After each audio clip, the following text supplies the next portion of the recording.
आप जुड़े हुए हैं आपका अपना YouTube channel AK coaching centre 800 में। आज हम लोग 10th क्लास का तीसरा चैप्टर धातु और अधातु के बारे में समझेंगे और पढ़ेंगे, जानेंगे कि धातु क्या है और अधातु क्या है। तो धातु अधातु समझने से पहले सबसे पहले हम ये चीज़ समझें कि तत्व क्या है। तो जैसा कि पिछले वीडियो में भी तत्व के बारे में बहुत डिटेल से बताया गया है, लेकिन फिर भी मैं एक बार इसको रिवीजन करवा देता हूँ। तो वह शुद्ध पदार्थ है। तत्व क्या है? तो तत्व वह शुद्ध पदार्थ है जो किसी भी भौतिक या रासायनिक विधि के द्वारा अलग नहीं किया जा सकता है। यानी तत्व वह शुद्ध पदार्थ है जो किसी भी भौतिक और रासायनिक विधि के द्वारा अलग नहीं किया जा सकता है। तो भौतिक और रासायनिक विधि क्या है? तो जैसे मान लीजिए हाइड्रोजन है, तो हाइड्रोजन को अलग करके क्या बनाइएगा? कुछ बनेगा। हाइड्रोजन को अलग कीजिएगा तो हाइड्रोजन बनेगा। यानी हाइड्रोजन को दो भागों में तोड़ दीजिए तो हाइड्रोजन बनेगा। हीलियम को दो भागों में तोड़ दीजिए, हीलियम बनेगा। लोहा को दो भागों में तोड़ दीजिए, लोहा बनेगा। सोना को दो भाग में तोड़ दीजिए, सोना बनेगा। यानी उसको किसी भी विधि से तोड़िएगा तो तोड़ के उसको अलग अलग नहीं कर सकते। अब जैसे मान लीजिए कि आपका कार्बन डाइऑक्साइड है, तो ये दो तत्व मिलकर बना है, जैसे कार्बन और ऑक्सीजन। तो इसको अलग कीजिएगा तो कार्बन अलग हो जाएगा, ऑक्सीजन अलग हो जाएगा। जल का सूत्र होता है H2, यानी इसमें दो तत्व है। यानी हाइड्रोजन को जब इसको तोड़िएगा विद्युत अपघटन विधि द्वारा तो हाइड्रोजन अलग हो जाएगा और ऑक्सीजन अलग हो जाएगा। तो इसमें अगर यौगिक को तोड़िएगा तो दो भागों में अलग मान लीजिए कर सकते हैं किसी विधि के द्वारा, लेकिन क्या तत्व को कर सकते हैं? नहीं कर सकते। तत्व का लिखने का तरीका यह होता है, जैसे देखेंगे आप, मान लीजिए हाइड्रोजन को लिखना है, हाइड्रोजन, हीलियम, लिथियम, लिथियम। तो ध्यान रखिएगा कैपिटल अक्षर से लिखते हैं। क्या किस चीज से लिखते हैं? कैपिटल लेटर से। हीलियम को कैपिटल लेटर, लेकिन क्या हो जाएगा? H। इसका मतलब ये हो गया कैपिटल के बाद अगर स्मॉल हो जाए तो समझ जाइएगा कि ये तत्व की संख्या एक। लिथियम Li, यानी कैपिटल के बाद में स्मॉल लेटर। अब जैसे देखिए हमको यह तीनों को एक साथ लिखना है, तीनों तत्व को एक साथ लिखना है, तो इसमें कैसे समझ में आएगा कि यह एक तत्व है कि दो है कि तीन तत्व है? तो जैसे देखिए दो को कैपिटल लेटर आए, यह कैपिटल लेटर आए, फिर कैपिटल लेटर आ गया तो एक तत्व है। फिर जहां से कैपिटल लेटर शुरू होता है वहां से दूसरा तत्व है। फिर स्मॉल है तो एक ही में गिनती होगा इसका। फिर कैपिटल लेटर आ गया लिथियम, जैसे CO2। तो देखिए तो कार्बन भी बढ़ा है और ऑक्सीजन भी बढ़ा है। आपको जैसे मान लीजिए लिखना है सोडियम क्लोराइड, तो सोडियम क्लोराइड, तो सोडियम यानी Na, देख रहे हैं कैपिटल के बाद स्मॉल आ गया। अब क्लोराइड यानी Cl, देखिए C के बाद क्या आ गया? L आ गया, यानी कैपिटल के बाद स्मॉल आ गया। तो यानी कैपिटल शुरू होगा और कैपिटल के बाद जस्ट कैपिटल आ जाए, इसका मतलब दो तत्व है। तो तत्व के बारे में जो है पिछले वीडियो में हम लोग ने बहुत अच्छा तरह से समझा था। अब बात आती है कि तत्व जो है कितने, there are many types of elements, यानी इसके क्या होते हैं? कुछ प्रकार होते हैं। तत्व के कुछ प्रकार होते हैं। तो तत्व के क्या प्रकार हो सकते हैं? तो तत्व के तीन प्रकार होते हैं। तो तीन प्रकार कौन कौन से हो सकते हैं? तो धातु, अधातु और उपधातु। तो धातु क्या है, अधातु क्या है और उपधातु क्या है, हम लोग समझेंगे इसके बारे में। तो सबसे पहले हम लोग अभी तत्व के बारे में कुछ समझ लें। देखिए हर एक जमाने में, प्राचीन काल में, आधुनिक काल में, हर जमाने में क्या किया गया? तत्व की कुछ ना कुछ खोज की गई है। तो कुछ कम तत्व था, उसके बाद उससे ज्यादा तत्व की खोज हो गई, फिर उससे ज्यादा खोज की तत्व की खोज हो गई।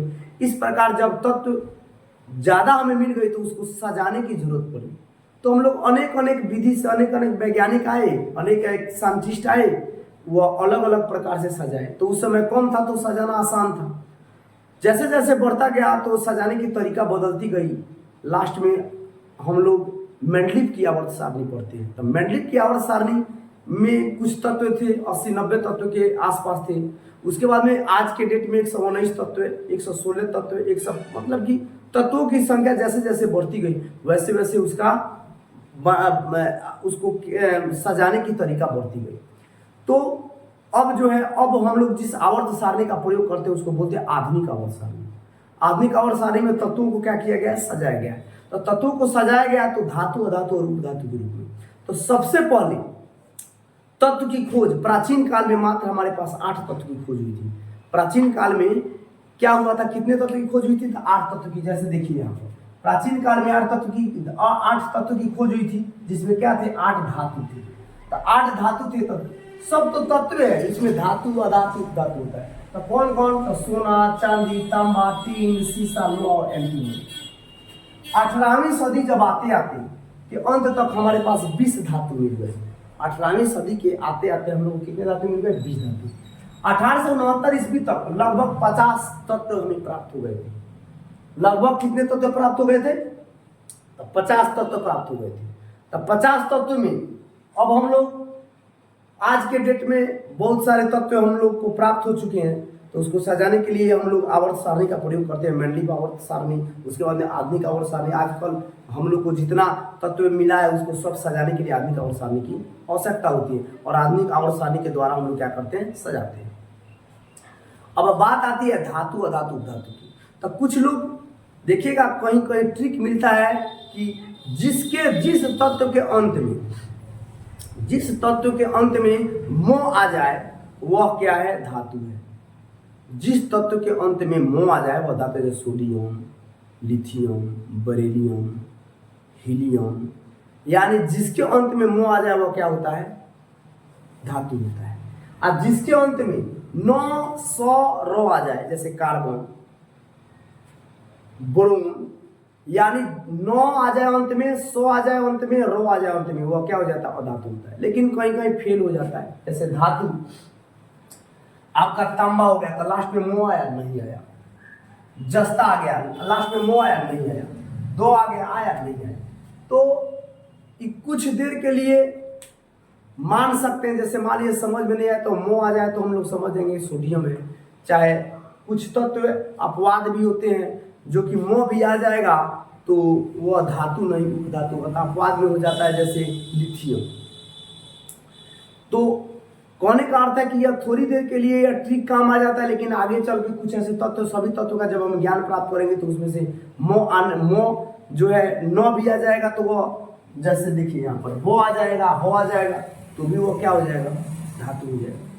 तो आइए हम पहले समझते हैं कि तत्व कितने प्रकार के होते हैं। तत्व 3 प्रकार के होते हैं, धातु, उपधातु, अधातु।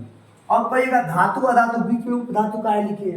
तो धातु का गुण और अधातु का गुण दोनों जब मिल जाता है तो क्या हो जाता है? उपधातु हो जाता है। जैसे मान लीजिए हम कोई मोबाइल लेते हैं, तो मोबाइल पर जब हम टच करते हैं तो मोबाइल पर टच करते हैं तो धातु अधातु दोनों का काम करता है। उस पर क्या होता है? सिलिकॉन लगा होता है। अब विशेष रूप से हम आगे परिभाषा के तौर पे इसको समझने की कोशिश करेंगे। तो आइए पहले हम देख लेते हैं धातु क्या क्या हो सकता है, अधातु क्या क्या हो सकता है, उपधातु क्या क्या हो सकता है। तो जैसे देखिए सोडियम, पोटेशियम, कैल्शियम, मैग्नीशियम, लोहा, तांबा, जस्ता, चांदी, सोना, पारा, प्लेटिनम, रेडियम, यूरेनियम आदि क्या हो जाएगा? धातु हो जाएगा। उपधातु boron, silicon, germanium, arsenic, antimony, tellurium, polonium, ये क्या हो जाएगा? उपधातु हो जाएगा। अधातु क्या क्या हो जाएगा? हाइड्रोजन, ऑक्सीजन, नाइट्रोजन, कार्बन, गंधक, क्लोरीन, ब्रोमीन, आयोडीन, ये और जितने अक्रिय गैस हैं सब क्या होते हैं? अधातु होते हैं। तो ये तो जान लिए, लेकिन हम कैसे पहचानेंगे? मान लीजिए 116 जो तत्व हैं उसको हम कैसे पहचानेंगे कि इसमें से धातु कौन है, अधातु कौन है? हम लोग कितना याद करेंगे? तो उसके लिए कुछ नियम बनाया गया है कि इस आधार पर अगर रहेगा तो यह धातु होगा, और इस आधार पर रहेगा वो क्या हो जाएगा? उपधातु, अधातु हो जाएगा। तो जैसे देखिए अधातु जो है, अधातु जो है, धातु का कुछ गुण होता है कि तो गुण को 2 भागों में बांटा गया है, एक भौतिक विधि के द्वारा और एक रासायनिक विधि के द्वारा।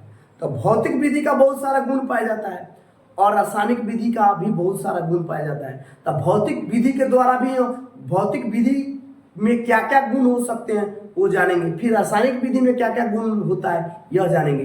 तो आइए हम सबसे पहले भौतिक विधि के बारे में जाने कि धातु का और अधातु का भौतिक विधि के द्वारा क्या क्या गुण हो सकता है। तो जैसे देखिए इसको मिटा दें। वस्तु है। अब जरा देखिए भौतिक गुण इसका समझने की कोशिश करते हैं। भौतिक गुण, पिछले चैप्टर में भौतिक गुण क्या होता है ये बताया जा चुका है। अब जैसे देखिए धातु का भौतिक गुण क्या होता है, देखिए इसमें एक प्रकार की चमक होती है, धात्विक चमक जिसको बोलते हैं धात्विक चमक। तो चमक क्या है, देखिए सोना अगर गंदा हो जाए, लोहा गंदा हो जाए, चांदी गंदा हो जाए, जैसे आभूषण में लोग इस्तेमाल करते हैं, जब उसको साफ कर दिया जाता है, या कोई सोना का ईंट हो चाहे चांदी का ईंट हो, तो उसको क्या कहते हैं, चाहे रुपया हो, वह गंदा हो जाता है, उसको हम लोग क्या करते हैं, ले जाके आग में उसको गर्म करते हैं, फिर पीटते हैं, उसमें से क्या होता है, कार्बन झड़ के अलग हो जाता है, और जो बच जाता है देखिएगा उसका अलग अपना एक रंग आ जाता है। चांदी जो होता है उजला रंग का होता है, सोना जो होता है पीला कलर का होता है। उसी प्रकार प्रत्येक धातु का एक अपना गुण होता है, अपनी चमक होती है, तो उसे क्या बोलते हैं, धात्विक चमक। तो आ गया समझ में चमक के धात्विक चमक क्या है। तो प्रत्येक धातु की एक अपना चमक होता है जिसे बोलते हैं धात्विक चमक। अब दूसरा नंबर होता है धातु और धातु में पूछ सकता है परीक्षा में कि धातु और धातु में विभेद कीजिए, धातु और अधातु में क्या क्या अंतर है। तो धातु में चमक होती है, पहला होता है। दूसरा में यह अधात वर्ध होता है, यह अधात वर्ध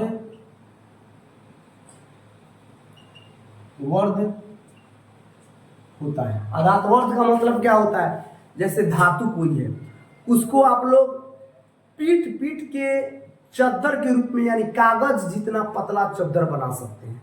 यानी आघात वर्ध का मतलब होता है आघात जोड़ वर्ध, आघात का मतलब होता है उस पर प्रहार करना, आघात करना, और वर्ध का मतलब होता है उसको क्या करना, उसको मतलब कि बदल देना। यानी दोनों को जब मिला देंगे, यानी कहने का मतलब है कि जैसे हम लोग जाते हैं खुरपी, हंसुआ, चाहे तलवार, जो भी है, हम लोहार के यहाँ जाते हैं, लोहार भाई लोग के यहाँ, तो देखते हैं कि उसको गर्म करके उसको पीट के उसका एक अलग रूप दिया जाता है। तो उस पर जितना हथौड़ा मारा जाता है उतना ही वह क्या होता है, एक अपना अलग अलग रूप लेता है। तो इसका मतलब हो गया धातु वर्ध, यानी लोहा को या किसी भी प्रकार का धातु हो उसको कितना भी आप पीटिएगा तो वह क्या हो जाएगा, वह टूट नहीं सकता है, यानी उसका एक अलग रूप आ जाएगा। यानी जिस रूप में चाहे उस रूप में हम उसको क्या कर सकते हैं, ढाल सकते हैं। तो उसको बोलते हैं अधातु वर्ध। तीसरा होता है तन्य। देखिए तन्य, इसमें तन्यता का गुण होता है। देखिए एक निश्चित ताप पर अगर हम उसको गर्म करें और गर्म करने के बाद में उसको चाहे तो तार के रूप में हम बना सकते हैं किसी भी धातु। तो तार के रूप में कैसे बना सकते हैं, जैसे चांदी है, अगर 100 ग्राम उस चांदी को ले लें, सोना को ले लें, तो 2 किलोमीटर, 5 किलोमीटर, 10 किलोमीटर, 20 किलोमीटर तक हम तार क्या कर सकते हैं, उसका बना सकते हैं। यानी तन्य होता है। तन्य का मतलब होता है उसको गर्म करके तार के रूप में ढाल देना, जिस रूप में मन करे उस रूप में ढाल सकते हैं। लेकिन तन्य का मतलब होता है उसकी लंबाई बढ़ा देना, यानी तान देना। तन्य का मतलब होता है तान देना, यानी उसको हम तन्य कर सकते हैं, यानी तान सकते हैं। तो आपका क्या हो गया, चमक हो गया, आधातु वर्ध हो गया, तन्य हो गया। चौथा, यह ऊष्मा का क्या होता है, सुचालक होता है। सुचालक का मतलब होता है जिसके जरिए चालक यानी रास्ता खोज ले, ऊष्मा रास्ता खोज ले, उसको क्या कहते हैं, सुचालक कहते हैं। तो रास्ता खोजना मतलब क्या होता है, जैसे देखिएगा हम लोग की माँ जब खाना बनाती है तो कभी गलती से जो चलाने वाला होता है, जिसको बोलते हैं कलछुल, छोलनी जैसे बोलते हैं, उसको क्या करते हैं कि माँ हमारी हम लोग की क्या करती है कि खाना बनाते समय कभी बर्तन पर, माने जहाँ जिस पर खाना बन रहा है गैस के ऊपर जो है कढ़ाई रखे हुए हैं, चाहे जो भी कुकर रखे हुए उस पर छूट गया, तो वह क्या होता है, गर्म होते होते गर्म पूरा हो जाता है, जिससे हम क्या करते हैं, पकड़ते समय हाथ जल भी सकता है। तो उसका मतलब क्या हुआ, ऊष्मा, यानी ऊष्मा उसमें प्रवेश कर गया। अब जैसे देख लीजिए, आप कोई लकड़ी ले लीजिए और लकड़ी लेकर किसी आग पर उसको क्या कीजिए, एक तरफ से जलाइए, दूसरी तरफ आप पकड़े रह जाइएगा, आपको आपका हाथ जो है जलेगा नहीं। वही कोई धातु ले लें आप लोग, जैसे लोहा ले लें या कोई धातु तांबा ले लें, सोना ले लें, चांदी ले लें, जब एक तरफ गर्म कीजिएगा तो उसको चिमटा से पकड़ना पड़ेगा, नहीं तो एक तरफ गर्म होगा, दूसरी तरफ आपका हाथ क्या हो जाएगा, जल जाएगा। तो उसको क्या कहेंगे, उष्मा। और विद्युत, यहाँ पर देखिए, तो एक में लिख देते हैं उष्मा और विद्युत का सुचालक होता है। तो देखिए विद्युत, तो इसमें विद्युत का भी सुचालक होता है। जैसे देखिए आप लोग तार, जैसे हम लोग तार जो होता है वायरिंग का तार जिससे हमारा पंखा बल्ब जलता है, उस तार में देखिएगा एक तरफ अगर हम लोग किसी चालक से जोड़ दें, किसी बैटरी से जोड़ दें, तो बैटरी से जोड़ दें या किसी करंट यानी लाइन के तार से जोड़ दें, तो उधर जोड़ते समय इधर क्या हो जाएगा, हमारे हाथ में करंट मार देगा। तो यह क्या होगा, विद्युत का क्या हो गया, सुचालक हो गया। तब विद्युत का क्या हो गया, सुचालक। और उष्मा का भी सुचालक और विद्युत का भी सुचालक। इसका मतलब होता है कि उष्मा और विद्युत अपना रास्ता इस धातु के जरिए क्या होती है, खोज लेती है और तुरंत क्या हो जाती है, एक छोर से दूसरे छोर तक पहुंच जाती है। तो आपका ये सब गुण हो गया। एक और गुण होता है इसका ध्वनिक। इसमें ध्वनिक होती है, यानी आप लोग स्कूल में देखे होंगे, स्कूल में जाते हैं आप लोग, सभी कोई जाते होंगे, तो स्कूल में देखे होइएगा कि घंटी होता है। जब घंटी मारा जाता है तो टन टन टन की आवाज आती है, यानी उसमें एक प्रकार की अलग क्या होती है, आवाज होती है, यानी उसका ध्वनि होता है, ध्वनि उत्पन्न करता है, गूंजता है। तो और अधातु को मारिएगा तो खट खट कर, जैसे देखिए अधातु है, मारिएगा तो खट खट की आवाज आएगी, कोई टन टन की आवाज नहीं आएगी। तो इसके पास अपना क्या होता है, ध्वनि होता है।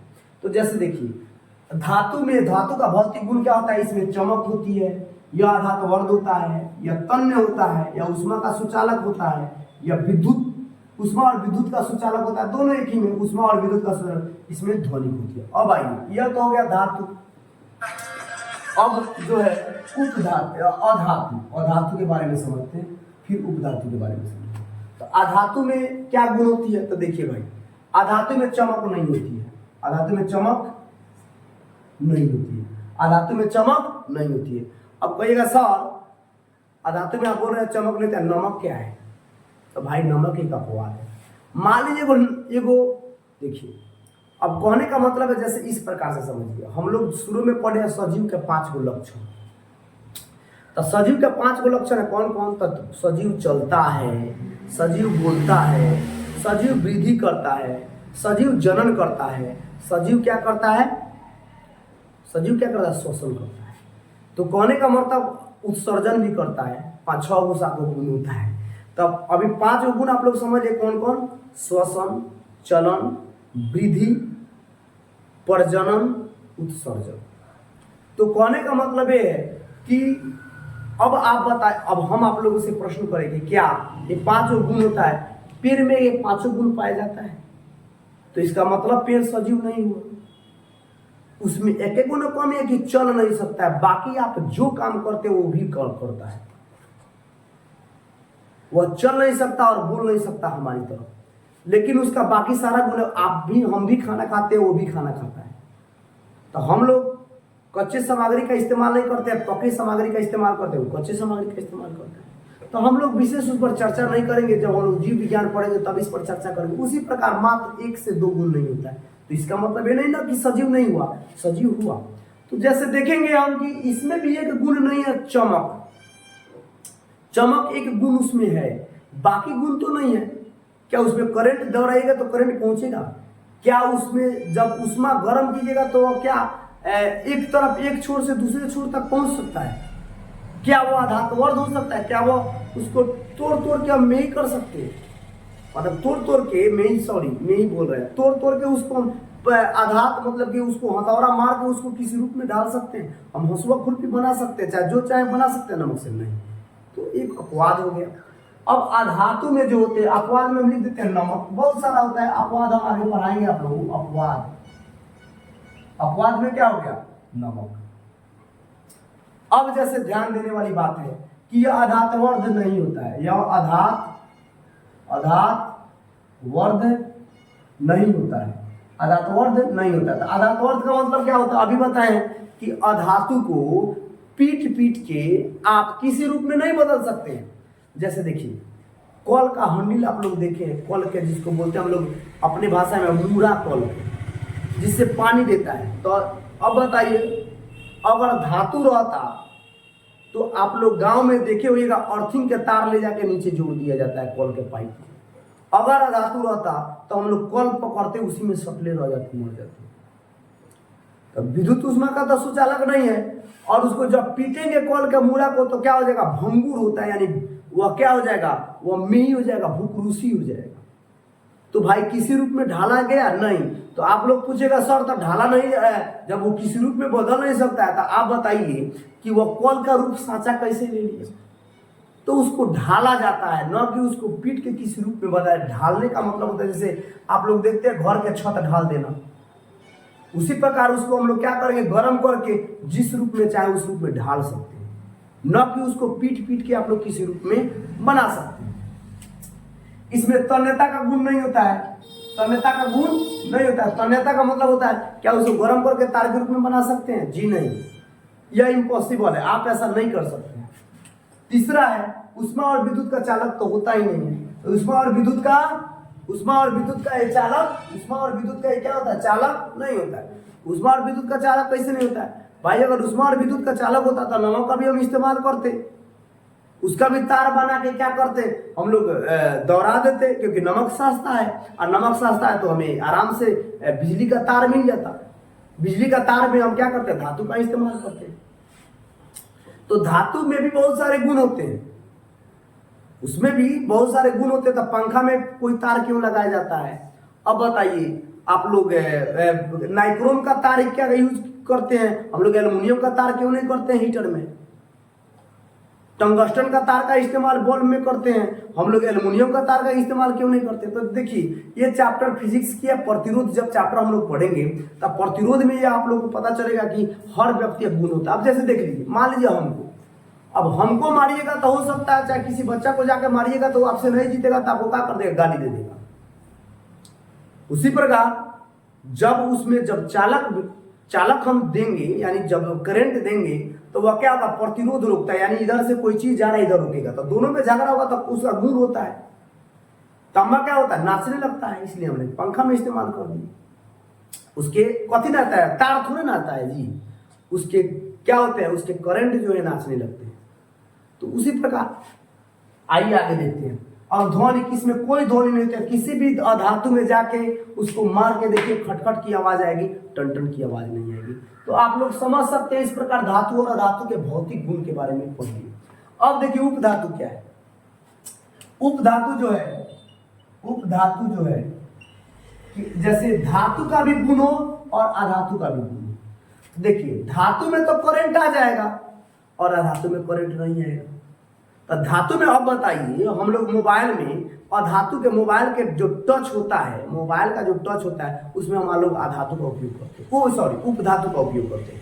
तो उपधातु का उपयोग क्यों करते हैं अब बताइए। तो हमको जब हम टच करेंगे, अर्थिंग देंगे, तब ना अंदर काम करेगा। अगर हम डायरेक्ट धातु दे तो करंट मारता या तो हमको कुछ हो जाता ना, तो मोबाइल ब्लास्ट कर जाता। आप लोग जितना लैपटॉप देखे आजकल टच आ रहा है, आप लोग बोर्ड देखे होंगे, दिन के बाद भाई पैसा बहुत ज्यादा है, वो लोग बोर्ड खरीद रहे हैं, वो जो इलेक्ट्रिक बोर्ड है आप लोग देख रहे हैं, उस पर पढ़ाई सारा कुछ हो रहा है। तो जैसे देखिए, कहने का मतलब यह है कि वो टच बोर्ड है। तो टच बोर्ड इसलिए है कि मान लीजिए कि टच करते हैं तो थोड़ा सा करंट, जैसे देखिए, मान लीजिए कागज लगा तेल है तो आर पार तो दिखाई देता है, लेकिन कम दिखाई देता है। तो दोनों गुण मौजूद होता है, पारदर्शी और अपारदर्शी का दोनों का गुण मौजूद होता है।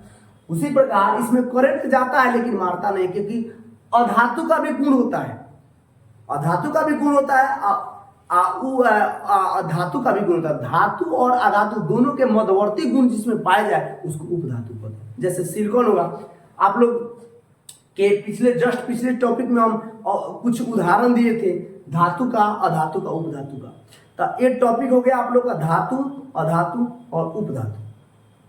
अब इसके अयस्क के बारे में, अयस्क क्या है, गेंग क्या है, भारण क्या है, इसके बारे में समझेंगे। इसका एक स्क्रीनशॉट ले लीजिए।